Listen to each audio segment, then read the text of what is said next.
I thank the chairman and want to thank Madam Chair and a ranking member for their testimony from being here today. I want to follow up on a point that my colleague referenced about, in particular, H.R. 6914, the Pregnant Students' Rights Act, and this notion that it's designed to simply provide more information.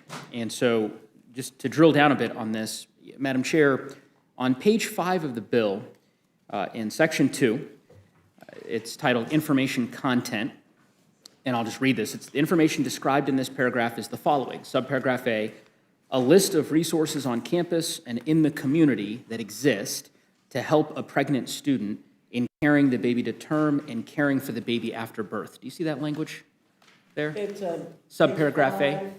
Page 5, subparagraph A. Yeah, subparagraph A. It starts with a list of resources. Sure. Okay. So a list of resources on campus and in the community that exist to help a pregnant student in carrying the baby to term and caring for the baby after birth. What are those resources that this bill is contemplating? Well, it would depend on the community. It would depend on what the community has to offer. There are no universal resources, irrespective of what community you're in. I mean, I take this language to be that the federal, you're acquiring these institutions of higher education to promulgate resources, and you're saying that every school's booklet is going to be different? No, we're saying that, that what exists, we're not requiring them to create any additional resources. We're just asking them to provide a list of the resources on campus and in the community. There's no requirement to create any resources. So what would those resources be? Well, there might be on campus facility, childcare facilities. There might be, there'll be probably in the community childcare facilities. There might be information on food pantries, for example, if a student needed that kind of help. There might be information on pediatricians who are in the area. Let me follow up on the food. Anybody can think if you have a baby, what kind of resources do you need? Sure. Well, so with respect to the food pantry, it's a good example. I went online. The American Pregnancy Association has a list of financial resources that are available to pregnant mothers to better inform them about the resources that might be available. The first item on their list is WIC, Women, Infants, and Children Supplemental Fund Program, right? You're familiar with WIC? Yes. Of course, right? The Special Supplemental Nutrition Program for Women, Infants, and Children. It's the #1 resource on this website that I went on.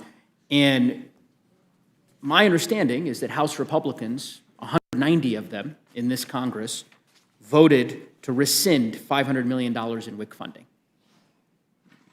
You recall that vote back in September? Not in particular the numbers or anything about the vote. Well, I can represent to you that in September of last year, 190 House Republicans voted to rescind $500 million in WIC funding, and that included you as well. The next item on the list here is pregnancy Medicaid is listed as one of the financial resources. Of course, many House Republicans, most House Republicans oppose the expansion of Medicaid. I take it you do as well. Is that a fair assessment? That's a fair assessment, but I have no idea what that has to do with this bill. Well, This is a very simple bill to help students. It's a very pro-student Here's bill. what I'll suggest to you, Madam Chair. This is why it matters. The American Pregnancy Association lists as financial resources, one of those resources available to pregnant women is pregnancy Medicaid, so that they can access health care for them and for their child. House Republicans, including yourself, oppose expanding Medicaid for pregnant mothers in a variety of different states across the country. That's why it's relevant. And as you can see, where I'm struggling is understanding what information you are compelling these institutions of higher education to actually provide, to the extent that it's any of these resources, they're all resources that House Republicans seem intent on cutting.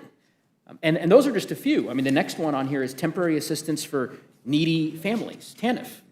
Again, a program that House Republicans have voted to decrease over the course of this Congress. So I guess what I'm getting at, and maybe you can help me understand this, is if the goal here is to provide, as the bill says, a list of resources to assist pregnant mothers, and if we know those resources, pregnancy Medicaid, TANF, WIC, a variety of others, are so critically important, why do House Republicans seem so intent on cutting them all? That's really my question. Again, you're creating a straw dog here. This bill. What was that? This bill is pro-student. Surely, members on both sides of the aisle want to support women becoming mothers and college graduates. There are resources now. Whether or not we oppose some of those resources being funded by taxpayers at the federal level is irrelevant to this discussion. They exist. Since they exist, So the plan then is, the students should know about them and take advantage of them. It's simple as that.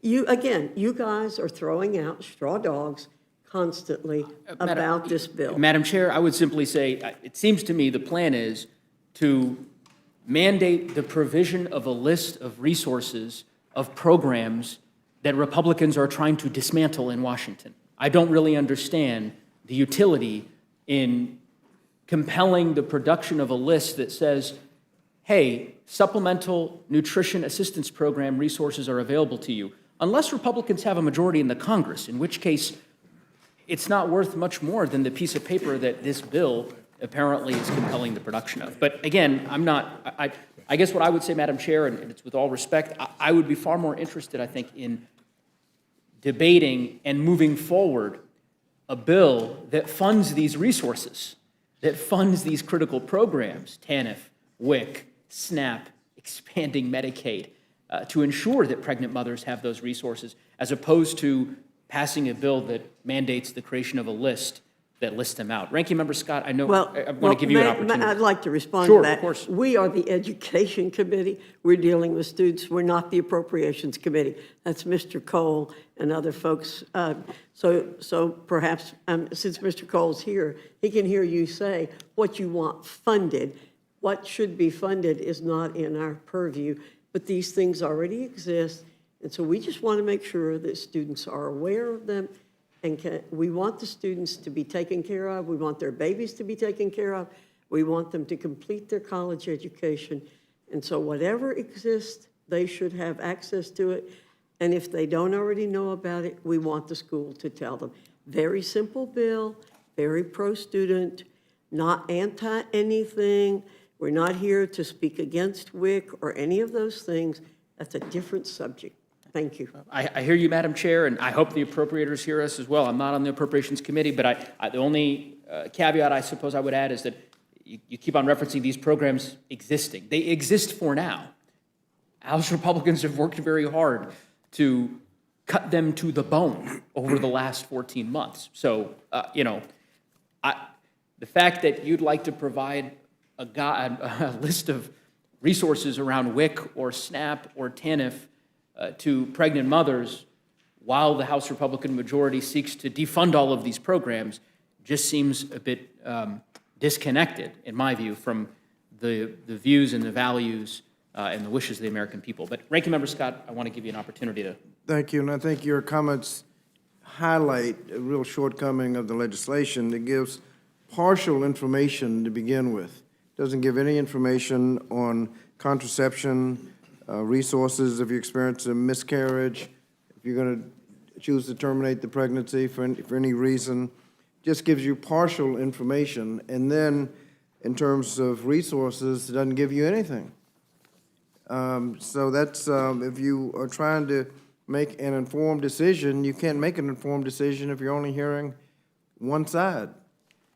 I would also say to the gentlelady from Pennsylvania, when you talked about the allegations, we did ask for a documentation for the findings, and the sponsor of one of the major parts of that finding was unable to provide documentation.